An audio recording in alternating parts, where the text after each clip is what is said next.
नमस्कार मित्रांनो, रोजच्या त्रासाला कंटाळून नेहा आज रागारागाने वकिलाकडे गेली आणि त्यांना सांगू लागली की मॅडम, मला घटस्फोट हवा आहे. आता अजून जास्त मी सहन करू शकत नाही. तेव्हा वकील मॅडमांनी नेहाला बसण्यास सांगितले आणि एक नजर तिच्याकडे बघत फिरवली. नेहाकडे बघून वाटत होते की साधारण 35 वर्षाची होती. तिच्या राहणीमानानुसार एका चांगल्या कुटुंबातील ती वाटत होती. मग का हवा असेल हिला घटस्फोट, असा विचार वकील मॅडम करू लागल्या. त्यांनी नेहाला विचारले, आता बोला, तुमचा काय प्रॉब्लेम आहे? मला घटस्फोट हवा आहे, तेही लवकरात लवकर, पण त्याआधी तुमची सर्व माहिती मला द्या. हो, मी नेहा एका कंपनीत कामाला आहे. लग्नाला 10 वर्षे झाली आहेत. 2 मुले आहेत. मोठा मुलगा 8 वर्षाचा आणि धाकटी मुलगी 5 वर्षाची आहे. बरं, मग घटस्फोटासाठी कारण सांगाल? म्हणजे नवऱ्याचे प्रेम प्रकरण किंवा अजून काही तुम्हाला कसला त्रास वगैरे? त्यावर नेहा म्हणाली, त्याला वेळ कुठे आहे? काम, ऑफिस आणि त्याच्या आई बाबांपलीकडे.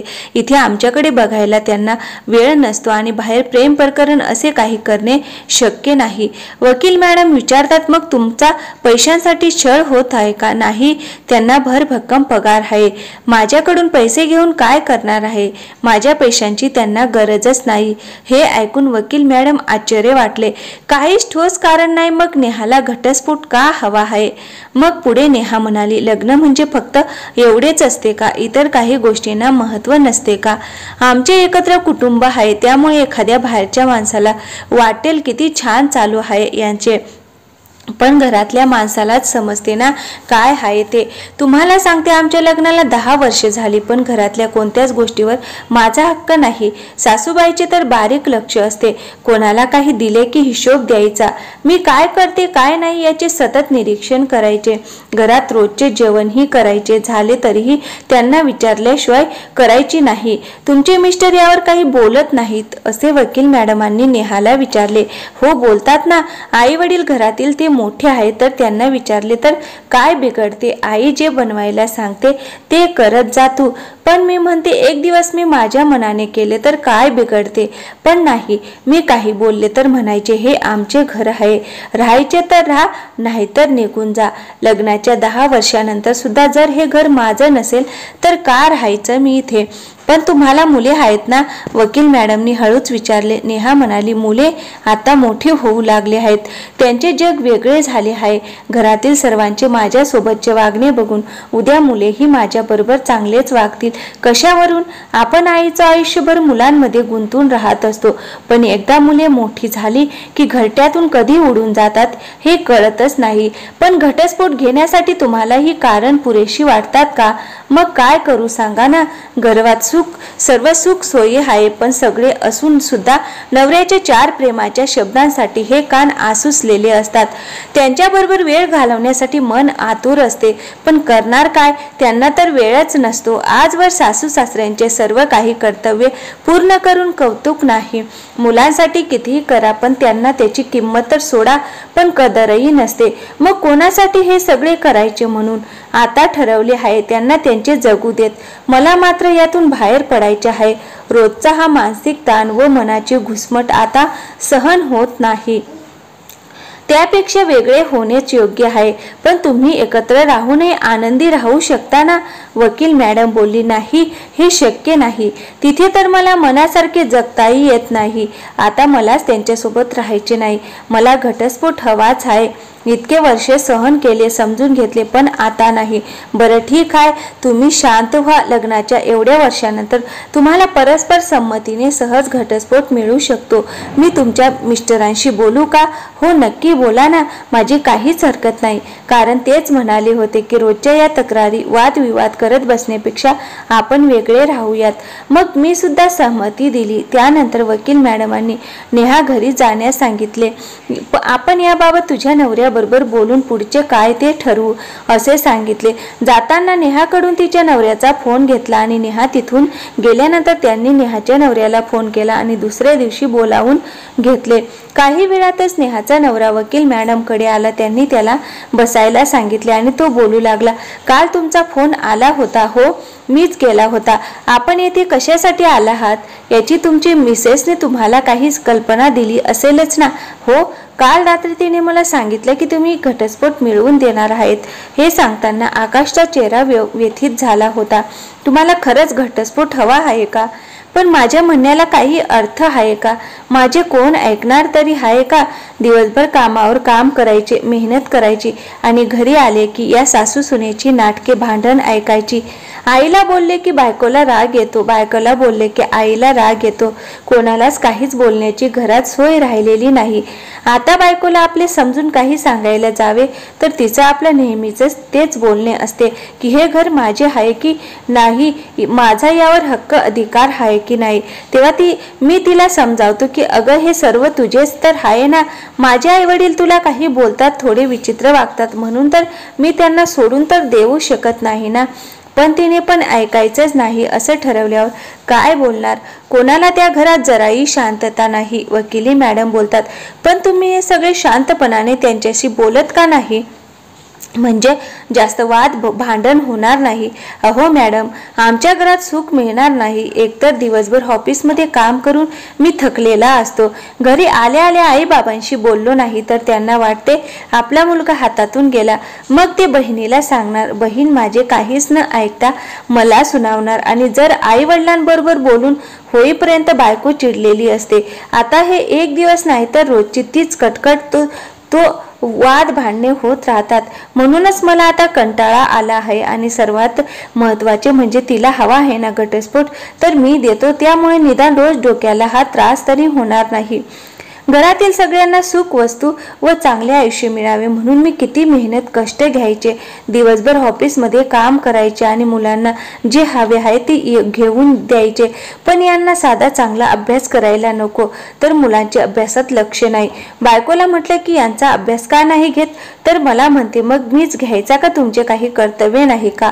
हेही ऐकायचे. आता तुम्ही सांगा, मी काम करायचे की मुलांचा अभ्यास घ्यायचा? कोणीच समजून घ्यायला तयार नाही. तो हतबल होऊन बोलत होता. मग घटस्फोट हा त्यावरचा उपाय होईल का असे वकील मॅडमांनी विचारले. हो, मला समजते हा त्यावरचा एकमेव उपाय नाही, पण दुसरा काही पर्यायही दिसत नाही. म्हणजे घटस्फोट घ्यायचे हे ठरलेच आहे. मग मी कागदपत्रे बनवायला घेते. तुमच्या बायकोला सांगितल्याप्रमाणे तुमची संमती असेल तर घटस्फोट व्हायला जास्त वेळ लागणार नाही, वकील मॅडम म्हणाल्या. त्यावर काही न बोलताच व कोणतीही प्रतिक्रिया न देता नेहाचा नवरा आकाश तेथून उठला. दुसऱ्या दिवशी आकाश नेहमीप्रमाणे कामाला गेला होता. तेव्हा आकाशला त्यांच्या मुलीचा फोन आला. ती रडवेल्या आवाजात बोलत होती, बाबा, आई कसं तरी करत आहे, मला भीती वाटत आहे, प्लीज लवकर या ना. तेव्हा आकाशने हो आलोच, तू काळजी करू नकोस आता, असाच फोन नेहालाही केला गेला होता. बाबाची तब्येत बिघडली ते ऐकून तेव्हा ती सुद्धा घाबरून लगेच घरी आली. जेव्हा नेहा घरी पोचली तर वकील मॅडम मुलांसोबत आणि त्यांच्या आजी आजोबांसोबत बोलत होत्या. त्यांना पाहून नेहा विचारते, तुम्ही इथे कशा काय आणि आकाश कसा आहे? नेहा घाबरलेल्या आवाजात बोलली. इतक्यात आकाशही नेहाला काही झाले आहे का या काळजीने घाईनेच घरी आला आणि घरी येऊन पाहतो तर नेहा तर इथे व्यवस्थित आहे. मग आकाश रागातच आपल्या मुलीला म्हणाला, काय झाले होते, तू मला असा फोन का केलास? तेव्हा वकील मॅडम म्हणाल्या, तुम्ही दोघेही जरा शांतपणे माझे ऐकाल का?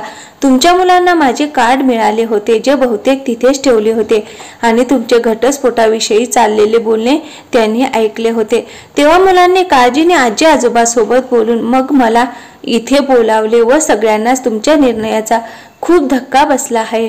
हे ऐकून नेहा व आकाशने मान खाली घातली. तेव्हा नेहाची सासू अस्वस्थपणे बोलू लागली की नेहा, माझे खरंच चुकले ग, माझा संसार झाला, तुझा संसार करू द्यावा हे लक्षातच आले नाही बघ.